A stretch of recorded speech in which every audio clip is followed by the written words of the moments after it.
Olá, boa tarde. Sejam bem-vindos e bem-vindas ao Laboratório da Imaginação. Hoje vamos falar sobre saúde mental em tempos de crise. O texto que eu escolhi para abordarmos hoje foram 3, de autoria do mesmo autor, Viktor Emil Frankl.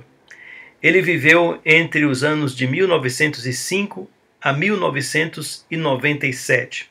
A vida do Viktor Frankl ela é marcada por inúmeras adversidades. Não obstante as adversidades, ele construiu um discurso e uma prática positiva, buscando sempre ressignificar situações difíceis e dar um sentido para a sua própria vida. A primeira dificuldade que Frankl vivenciou junto com a sua família foi entre os anos de 1914 a 1918, esses 4 anos em que eclodiu a Primeira Guerra Mundial. Nessa época, Frankl estava entre os seus 9 a 13 anos de idade, e essas dificuldades o levaram, inclusive, a mendigar nas redondezas da sua residência. Em 1942, Frankl já era um médico com uma estabilidade considerável em Viena, na capital da Áustria. Ele já tinha um consultório de psiquiatria e era diretor de uma ala de neurologia em um hospital em Viena. Por conta da sua origem judaica, quando as tropas nazistas invadiram a Áustria em 1938, ele começou a ser perseguido. E em 1942, aos 37 anos de idade, ele foi preso e enviado a campos de concentração nazistas.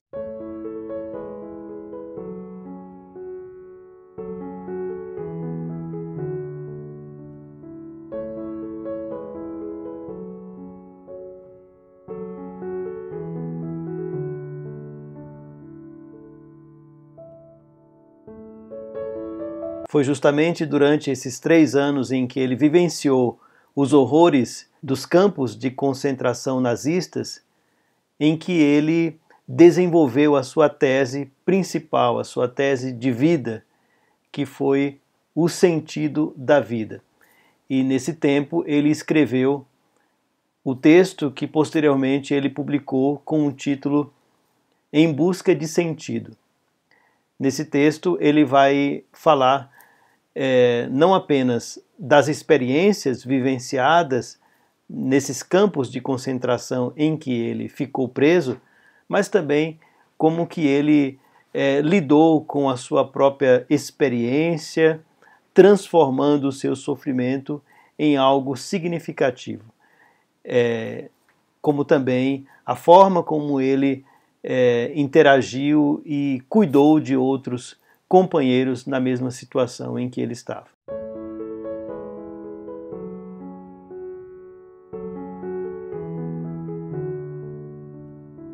O primeiro texto eu convido vocês a lerem comigo. Frankl diz assim: o ser humano precisa não de homeostase, mas daquilo que chamo de noodinâmica.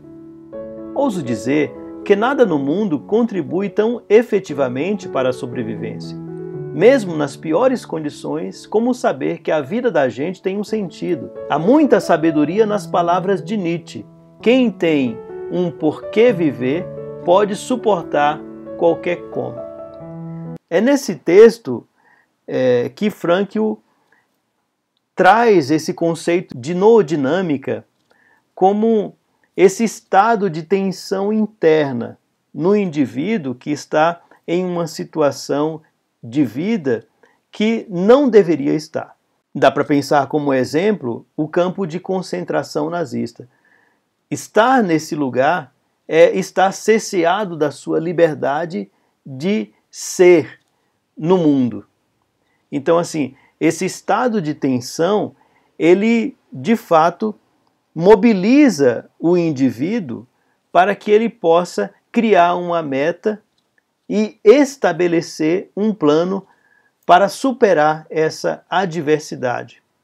O estado de tensão noodinâmica, ele equilibra o indivíduo e o auxilia a seguir em frente, de acordo com o seu propósito e com o seu plano traçado. Outro exemplo temos nessa entrevista em que Frankl ele fala sobre um estudante que enviou para ele uma carta. Vejamos a entrevista. Dr. Frankl, give me an example of meaning that can be taken out of a situation of despair.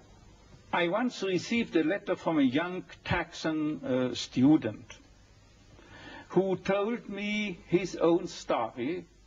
At the age of 17 years, he had an accident when indulging to his diving sport. And from that time on, he was paralyzed from the neck down. And he wrote to me, I broke my neck, but it did not break me. I am at present helpless, and this handicap will remain with myself apparently forever. But I have not given up my studies. I went, because of my own helplessness, to help other people. I want to become a psychologist, to help others. And I'm sure, he wrote to me, that my suffering will add an essential contribution to my ability to understand others and to help other people.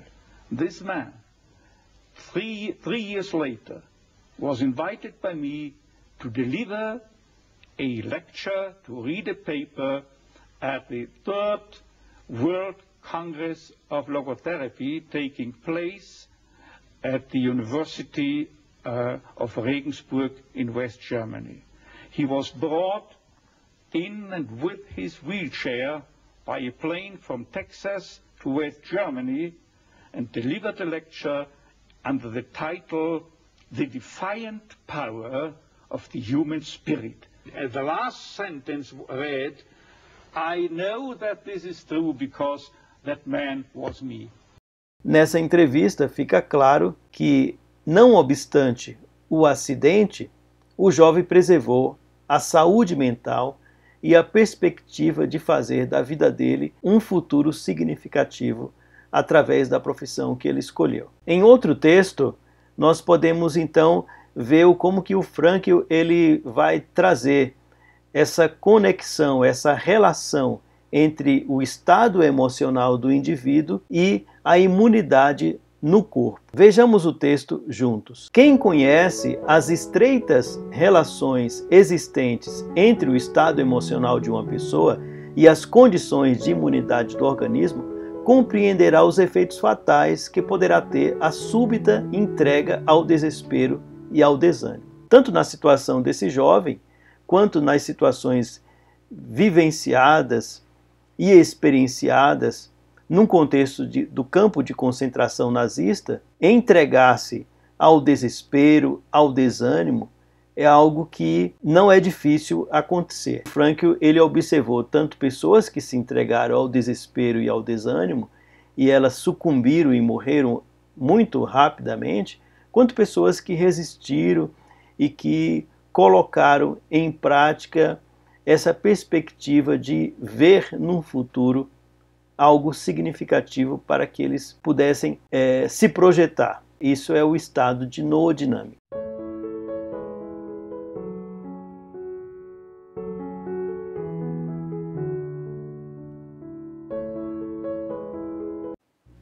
No segundo texto, o Frankl traz o relato de um presidiário. Leiamos. Aqui na prisão, aqui, a apenas 100 metros da cadeira elétrica, há sempre mais possibilidades de nos desenvolvermos para além de nós mesmos. Eu preciso dizer que, de alguma forma, estou hoje mais feliz do que nunca. É interessante esse relato porque ele nos mostra esse momento em que o presidiário ele se encontra limitado na sua liberdade de ir e vir. Ele usa esse momento justamente como uma oportunidade para transcender, uma oportunidade para desenvolver-se humanamente. O Frankl ele traz em outro texto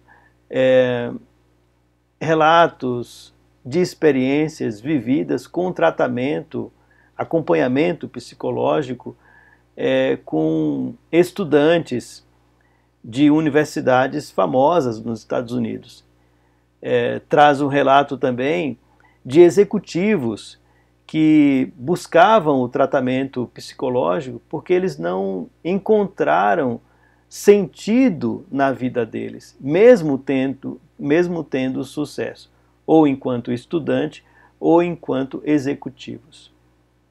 E aí dá para entender justamente por que é possível haver satisfação no fracasso, de acordo com essa experiência do presidiário, e também porque pode haver desespero no êxito, de acordo com esses relatos que o Frankl ele faz dos estudantes e desses executivos que ele atendeu. Esses textos, então, eles nos mostram o quanto que a nossa vida ela só tem sentido quando ela é dedicada a alguém ou a alguma coisa.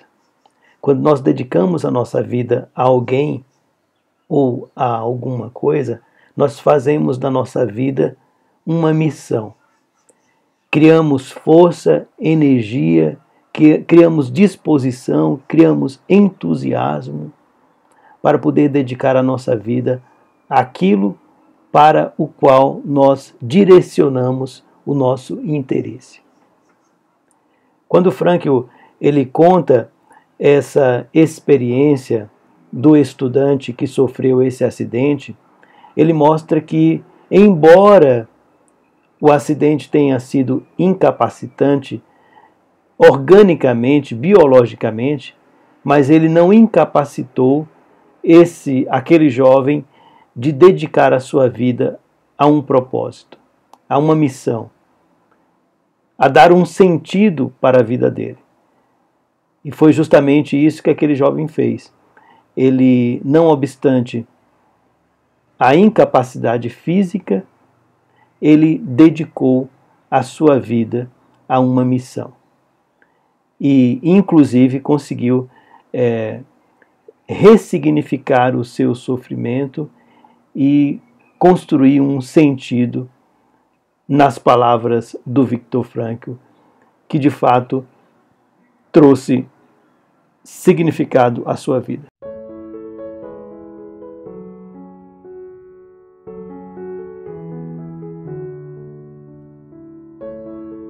Finalizando o Laboratório da Imaginação desta semana, eu convido vocês a lerem comigo o último texto.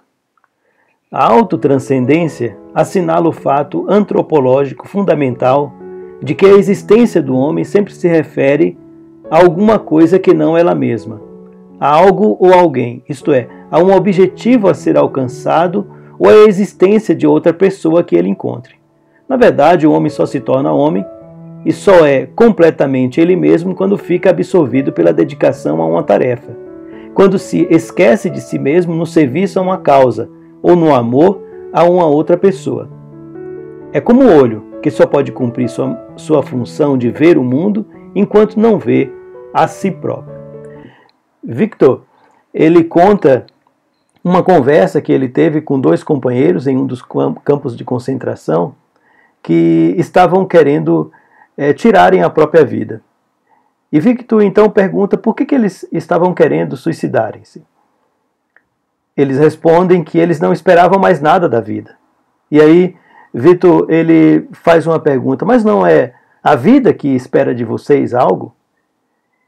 E aquela pergunta foi como que uma revelação para esses companheiros, porque eles se lembraram que um deles tinha uma filha que conseguiu emigrar para os Estados Unidos e ele queria reencontrar essa filha.